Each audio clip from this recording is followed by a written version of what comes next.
Okay, so one question you might have is, how do I know which one is the first and the second points that I'm going to be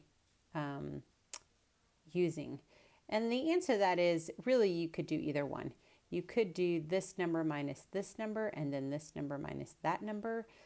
You're dealing with more negatives that way. So if you think about it, these numbers are going to be bigger than both of those numbers. And it's always easier to start with the bigger number and then subtract the smaller number. But if you did it the other way, it would be a negative number over a negative number, the same, and you would end up with the same number if you did it either way. So I hope that made sense, but a negative divided by a negative is going to be a positive, or a positive divided by a positive is going to be a positive. So same one, basically we're just trying to figure out the rise divided by the run, how much it rises over how much it runs. So let's do a couple. You're going to figure this out pretty easily. So we've got a line right here. They're asking, find the slope of this line. So in this case, we're going to take the 6 minus the 2 divided by 2 minus the negative 4. So you can see my line right there, 6 minus 2. Again, I could do 2 minus 6, negative 4 minus 2, which would get me negative numbers on each other, and that would become a positive. It's easier just to do it this way. So I'm going 6 minus 2. 2 minus a negative 4 is going to be 4 over 6. Make sure you get minus a negative is going to be a positive. 4 over 6 equals 2/3.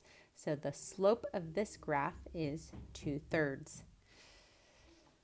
Moving on, my next one, example 2, is this graph right here. And again, we're going to find the slope of that graph. It's pretty easy to see a couple of points. So you always start with just a couple of points on the graph. This one is 6, negative 1, and this one is 3, 5. I kind of wrote them in just to help you see that. So in this case, I'm going to go negative 1 minus 5 and 6 minus 3. Negative 1 minus 5, 6 minus 3. It's going to be a negative number because I have a negative number on the top and a positive number on the bottom. So negative 6 over 3 equals negative 2. So this slope is negative 2. Another way of saying that is for every 1 unit I go over, I go 2 down. So you can see the graph does that the whole way. Or this one, which was 2/3, for every 2 I go over, no, for every 3 I go over, I go up 2. 3 I go over, I go up 2.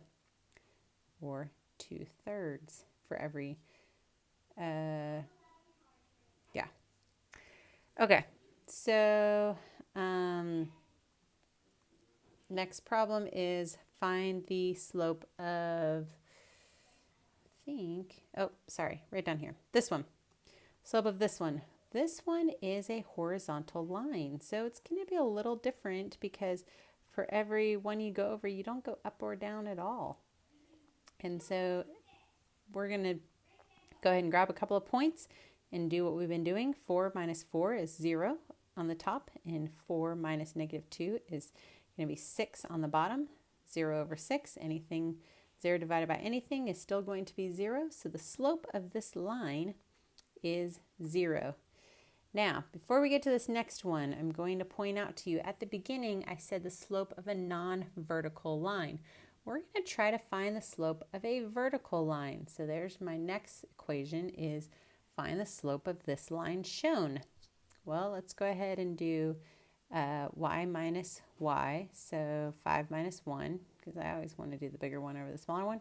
5 minus 1 is 4. 3 minus 3 is 0. 4 minus 0, that's why I can't find the slope of this line, because we never have a number over 0. We can't do fractions over 0, and that doesn't work. Therefore, you can't actually find the slope of a vertical line. So the slope of a horizontal line is 0. The slope of a vertical line is undefined, I think is the actual way we say that. So it'll be undefined until you get to calculus, and then you'll get to practice defining things like that. A line with a positive slope. So basically the slope is anything bigger than 0 is going to be in this direction like that. That means for when you're moving over, you're going up. A line with a negative slope is going to go down like this. It's a slope where it's anything below 0. So as we move over, it's going down. Horizontal line, slope is 0. Vertical line, undefined slope. So the rate of change is kind of another way of saying slope. Basically, as we, the rate of change we use for real world problems. What's the rate of change? It's kind of another way of saying the ratio. So you find it the exact same way, but we're going to find the rate of change in this table. The table shows the cost of using a computer at an internet cafe for a given amount of time. You guys have never used an internet cafe, but that's back when pre-Wi-Fi cell phones, you used to have to go into a place where they had a bunch of computers and you could use the internet. So for 2 hours at this internet cafe, it costs $7. For 4 hours, it costs $14. And for 6 hours, it costs $21. We want to know the rate of change. How much does it cost per hour, basically? So we're going to take x, y, 14 minus 7, the change in cost over the change in time. You can see up here the rate of change in cost with respect to time. So it's like miles per gallon, or it's another time we use a rate of change like that. So, or miles per hour. This is the rate of cost with respect to time. So change in cost, 14 minus 7 over change in time, 4 minus 2, 7 over 2, 3.5. The rate of change in cost is $3.50 per hour. That's how much it costs per hour to visit that internet cafe. Okay, again, we're going to do another real world problem. We've got a play, and this is the weeks of performance at this play. They give us this graph, and they're asking you to describe the rate of change in attendance with respect to time. So we've got a couple of dots that they give us on the graph, and the plotting of the graph. So we're going to start with 232 minus 124 over 4 minus 3. So right here, 232 minus 124 over 4 minus 1, and that equals 36. It's the first rate of change, or the first slope. For every one it goes over, it goes up 36.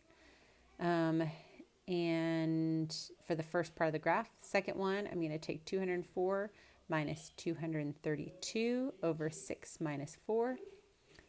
And you can see that right there is negative 14. Remember, it's going to be a negative below 0 number if it's sloping down like that.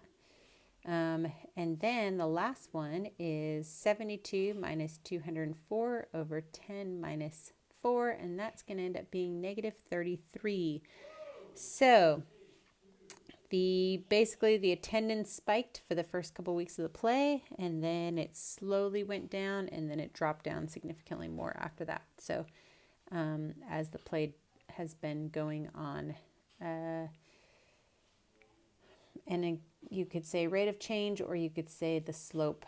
But every week, the first couple of weeks, every week 36 more people started attending, and then afterwards it was negative 14 or 14 less people each week for a couple of weeks, and then 33 less people each week for the next 5 weeks, 4 weeks, whatever that is. Okay, this last one, commuting to school. A student commutes from home to school by walking and by riding a bus. Describe the student's commute in words. You can see at the beginning, he's probably walking because he's going very slowly, and then he probably gets to the bus stop at about that point, Now he's just waiting because the time is continuing on, but the distance is not changing at all. So he continues to wait there until the bus comes at this point, and then he goes in a very short amount of time, a longer distance from there. So it's pretty easy to see. I think that is it. So rate of change and slope, which are pretty much the same thing, and mostly you just need to remember this formula, which is y minus y over x minus x, and just make sure that whichever y you start with, then you start with the same x. So you don't want to go this number here minus that number there. You have to do this one minus this one. Sorry, you don't want to do this one minus this one and then this one minus that one, because that would get you the opposite or a negative version of whatever slope it actually is. So make sure if you go this one minus this one, then you also go this one minus this one on the bottom. Okay, good luck.